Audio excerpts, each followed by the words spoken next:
El plan original de Dios al principio de la creación fue este. En cuanto al lugar donde habíamos de habitar, dice la palabra de Dios. Y Jehová Dios plantó un huerto en Edén al oriente y puso allí al hombre que había formado. Pero nunca fue el propósito de Dios que se construyera ciudades, dice la palabra de Dios. Y conoció Caín a su mujer, la cual concibió y dio a luz a Enod, y edificó una ciudad, y llamó el nombre de la ciudad del nombre de su hijo, Enod. El primero que construyó una ciudad fue Caín, aquel que se rebeló en contra del gobierno de Dios y quiso seguir los planes del maligno.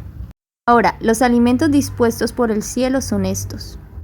La palabra de Dios nos dice: y dijo Dios, he aquí que os he dado toda planta que da semilla, que está sobre toda la tierra, y todo árbol en que hay fruto y que da semilla, os serán para comer. Los cereales, las frutas carnosas, los frutos oleaginosos, las legumbres y las hortalizas constituyen el alimento escogido para nosotros por el Creador. No era la voluntad de Dios de que nosotros le quitáramos la vida a los animales para alimentarnos. Él desea que nos alimentemos a base de alimentos vivos y no muertos. Por eso la palabra de Dios nos dice: cuando te sientes a comer con algún señor, considera bien lo que está delante de ti, y pon cuchillo a tu garganta si tienes gran apetito. No codicies sus manjares delicados, porque es pan engañoso. Ahora miremos cuál es el matrimonio que el cielo aprueba. Para ello debemos entender primero qué fue lo que Dios creó. Dice la palabra de Dios: y creó Dios al hombre a su imagen de Dios lo creó, varón y hembra los creó. Ahora, ya conociendo qué fue lo que Dios creó, vamos a conocer cuál fue la orden de Dios. Dice la palabra: por tanto dejará el hombre a su padre y a su madre, y se unirá a su mujer, y serán una sola carne. Tristemente, en la actualidad se ha confundido el verdadero significado de lo que es amor, y a lo que es perversión lo llaman amor.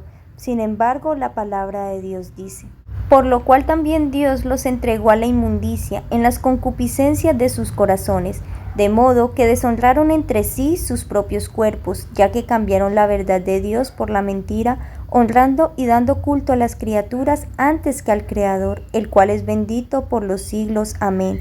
Por esto Dios los entregó a pasiones vergonzosas, pues aún sus mujeres cambiaron el uso natural por el que es contra la naturaleza, y de igual modo también los hombres, dejando el uso natural de la mujer, se encendieron en su lascivia unos con otros, cometiendo hechos vergonzosos, hombres con hombres, y recibiendo en sí mismos la retribución debida a su extravío. Y como ellos no aprobaron tener en cuenta a Dios, Dios los entregó a una mente reprobada para hacer cosas que no convienen.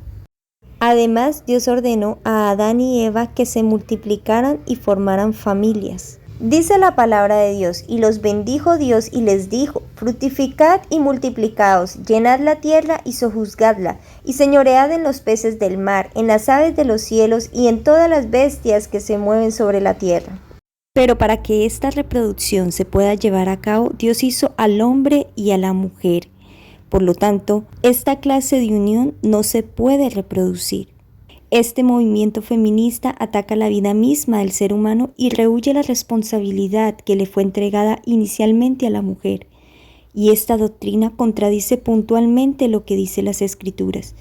Dice la palabra de Dios: bienaventurado el hombre que teme a Jehová y en sus mandamientos se deleita en gran manera. Su descendencia será poderosa en la tierra, la generación de los rectos será bendita. Esto es lo que el enemigo ha querido atacar desde el principio de la creación, iniciando por Abel. Siempre ha querido extirpar la descendencia del pueblo de Dios. Esto lo podemos ver en la historia también, cuando en el tiempo de Moisés quisieron acabar con la descendencia del pueblo de Dios. Lo mismo sucedió cuando vino el Salvador aquí en la tierra, y ha pasado en diferentes periodos de la historia. Y aún en la actualidad vemos cómo están queriendo poner aún esto como doctrina. Pero la palabra de Dios dice: multiplicaos, y que la descendencia de Dios será bendita.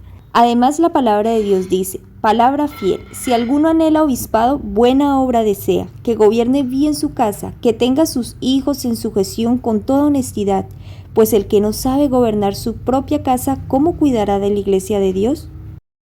Y por último, Dios, después de crear todo y ver que era bueno en gran manera, estableció un día, el cual apartó para que sus hijos se deleitaran en las obras de su creación. Dice la palabra de Dios: fueron pues acabados los cielos y la tierra y todo el ejército de ellos, y acabó Dios en el día séptimo la obra que hizo, y reposó el día séptimo de toda la obra que hizo. Y bendijo Dios el día séptimo y lo santificó, porque en él reposó de toda la obra que había hecho en la creación. Ese día séptimo es el Shabbat, el sábado del Señor. Este mismo día que Dios apartó desde el principio de la creación es el día que Dios manda en su ley, el cuarto mandamiento, a que sea apartado para guardarlo y santificarlo. Sin embargo, hoy en día vemos cómo el enemigo también está atacando a la ley de Dios, porque sabe que este es un sello de aquel que creó todos los cielos, la tierra, el mar y la fuente de las aguas, y ha cambiado el día de reposo del sábado al domingo.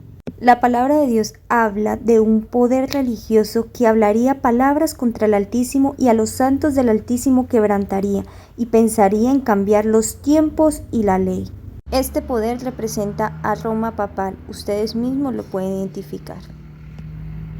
Hemos podido ver cuál era el plan original de Dios: la salida al campo, el alimento saludable, el matrimonio establecido por hombre y mujer, la orden de multiplicarse y llenar la tierra, y también el día apartado para el Señor, que es el día sábado de Jehová. Sin embargo, hemos visto también cómo el enemigo ha querido atacar estos principios que Dios estableció desde la creación.